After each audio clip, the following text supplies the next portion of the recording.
Hello friends, शुरू करते हैं आज की हमारी कहानी रिश्तों में शक अंतिम भाग। अभी तक हमने पढ़ा कि नैतिक भावना से मिलने के लिए उसके घर जाता है और अचानक से भावना के मन में लालच पैदा हो जाता है और वो नैतिक के बिल्कुल ही पास आ जाती है। अब आगे भावना की बातें सुन नैतिक पहले ही स्वयं को कटघरे में खड़ा कर चुका था। उसका मन संजना के निष्कलंक प्रेम के प्रति श्रद्धा भाव से अभिभूत हो चुका था। वो अब संजना के आगे नतमस्तक हो उससे क्षमा मांगना चाहता था। वो कैसे उससे आंखें भी मिला सकेगा, उसकी समझ से बाहर था और तिस पर भावना की बहकती बातें उसे डराने को काफी थी।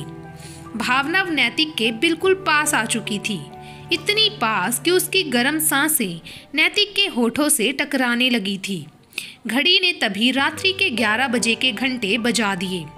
भावना को समझाने के लिए ये घंटे काफी थे कि रात अब ज्यादा हो चुकी है और रात की इस तन्हा बेला में एक जवान जोड़े का एक साथ रुकना घातक हो सकता है, वो भी तब जब एक तरफा प्यास का बवंडर घातक रूप लेने लगा हो। भावना, अब मुझे इजाजत दो, अपने को 1 फीट पीछे करते हुए नैतिक ने कहा। लेकिन भावना पर इस बात का कोई प्रभाव नहीं दिख रहा था। वो लगातार नैतिक की आंखों में आंखें डाले उसे घूरे जा रही थी। उसके होंठ हल्के हल्के कंपायमान होने लगे थे। उसके दिल की धड़कन अब स्पष्ट सुनाई दे रही थी। उसके हाथ नम से होने लगे थे। माथे पर कुछ पसीने की बूंदें स्पष्ट छलक उठी थी। एक अजीब सी उम्मीद लिए भावना नैतिक को देखे जा रही थी। इसके उलट नैतिक रक्षात्मक कदम उठा रहा था, यानी भावना जितनी आक्रामक थी नैतिक उतना ही रक्षात्मक हो रहा था। उसके दिलो दिमाग में इस वक्त सिर्फ और सिर्फ संजना और उसका निश्चल प्यार हिलोरे लेने लगा था। वो सोच रहा था कि संजना ने उसके साथ कितना पवित्र प्रेम किया है। इतने दिन इंडिया से बाहर रहते भी उसने उसके ऊपर लेश मात्र भी शक नहीं किया। उसने कभी भी नैतिक से कोई प्रश्न नहीं किया, इतनी रात कहाँ थे, मेरा फोन क्यों नहीं उठाया, वगैरह वगैरह। ये नैतिक के प्रति उसका अटूट विश्वास ही तो था, ये संजना का प्रेम ही तो था कि नैतिक के द्वारा इतना कड़वा होने के बावजूद भी उसका समर्पण नैतिक के लिए अलौकिक ही रहा था। आज भी वो उसके लिए बेकरार थी, उसके लिए चिंता करती थी, उसके लिए समर्पित थी।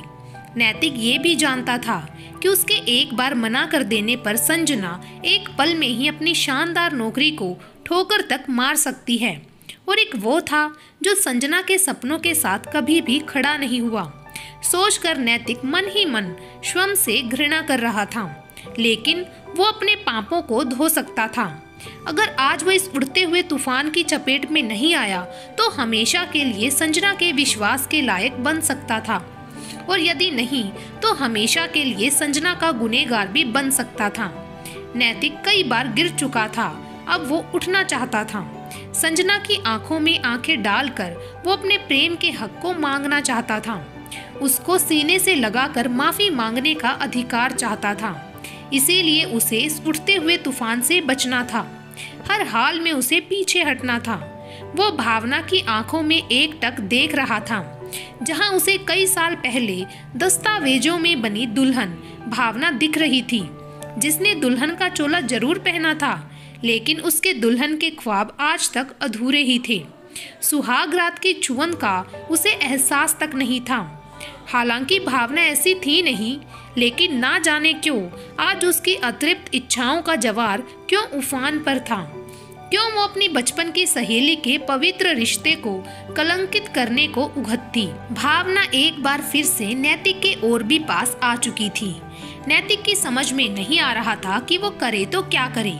पीछे हटता तो एक प्यासी औरत का श्राप, और आगे बढ़ता है तो एक समर्पित औरत का श्राप। नैतिक कुछ भी निर्णय लेता उसे एक औरत का श्राप लगना तो तय ही था। अब फैसला उसके हाथ में था कि उसे किस औरत के श्राप की तपिश को झेलना है। अचानक से भावना ने नैतिक को अपनी बाहों में भर लिया, लेकिन एक झटके के साथ ही नैतिक ने उसे अपने से दूर कर दिया और आई एम सॉरी कहते हुए वो भावना के घर के दरवाजे से बाहर हो गया। अब उसके कदम रुक नहीं रहे थे। वो तेजी से होटल की तरफ बढ़ता चला गया। अब वो काठमांडू में एक भी पल नहीं रुकना चाहता था। बगैर एक भी पल गवाए वो सीधे इंडिया वापस जाना चाहता था, अपनी संजना के पास। वो उससे माफी मांगना चाहता था, उसके पल्लू में सर रख अपने सारे गिले शिकवे कहना चाहता था। संजना को बताना चाहता था कि वो उससे कितना प्यार करता है। सुबह सुबह की फ्लाइट से नैतिक वापस इंडिया आ चुका था। दौड़ते हुए वो अपने घर वापस आया। संजना ने किवाड़ खोले। नैतिक ने ना कोई बात की और ना ही संजना को कोई प्रश्न करने का मौका दिया। उसने सीधा जाकर के संजना को अपने सीने से लगा लिया। मुझे माफ कर दो, मुझे माफ कर दो। मैंने तुम्हारे प्रेम को नहीं समझा, तुम्हारे निष्कलंक समर्पण को नहीं समझा। मुझे माफ कर दो। आज से मैं तुम्हें किसी भी चीज के लिए नहीं टोकूंगा। जो तुम्हारा मन है वो तुम कर सकती हो। नौकरी या बिजनेस जो करना चाहो, यू आर अलाउड। लेकिन पहले तुम मुझे माफ कर दो। नैतिक बड़बड़ाए जा रहा था। स्पष्ट करना चाहूंगी कि भावना संजना को सारी बातों से रात में ही अवगत करा चुकी थी कि कैसे नैतिक काठमांडू में आया। उसके दिलो दिमाग में संजना के लिए किस तरह का शक व्याप्त था। यानी जो कुछ भी वहां घटित हुआ सभी कुछ उसने अपनी प्रिय सहेली से साझा कर लिया था। साथ ही अपनी करतूत को भी बताया, लेकिन साथ ही नैतिक के मजबूत कैरेक्टर की दिल खोलकर प्रशंसा भी की। उसने बताया कि संजना तुम बहुत लक्की हो जो तुम्हें इतना प्यार करने वाला और सिर्फ तुमको समर्पित पति मिला है, वरना जो हालात वहाँ पैदा हो गए थे उसमें किसी भी मर्द का फिसलना तय ही था। इसीलिए चाहे कुछ भी हो जाए, इस नैतिक रूपी अनमोल हीरे को हमेशा प्यार से अपनी मुट्ठी में ही रखना। संजना के दिल में भी अब नैतिक का स्थान और ऊंचा हो गया था। अपने इस अनमोल हीरे के लिए वो कुछ भी करने को अब तैयार थी। अपनी नौकरी को तिलांजलि देने का मन वो भी बना चुकी थी। उधर इन सब बातों से अनजान नैतिक बुदबुदाता जा रहा था। संजना तुम मुझे इतना प्रेम करती हो और मैं मूर्ख तुम पर ही शक करता रहा, लेकिन अब आगे से ऐसा नहीं होगा, बिल्कुल भी नहीं होगा। मैंने ही तुम्हारे जीवन में अंधेरा किया है और मैं ही तुम्हारे जीवन का दीपक बन इस जीवन में उजाला करूंगा। तुम कल भी मेरे लिए पवित्र थी और आज भी मेरे लिए पवित्र हो। I love you. कहते कहते नैतिक की बाहों का कसाव अब संजना पर बढ़ता चला गया। संजना भी उस कसाव को महसूस कर रही थी। शायद ये कसाव नैतिक के मन में उठे तूफान की शांति का प्रतीक था। शायद संजना भी इतनी सारी बातें अपने नैतिक से करने को व्याकुल थी। भावना की बातों ने उसके मन में नैतिक के लिए और भी सम्मान जो भर दिया था। वो भी अपने नैतिक से चिपट कर फूट फूट कर रोना चाह रही थी और अपने सारे गिले शिकवों को तिलांजलि देने को आतुर थी।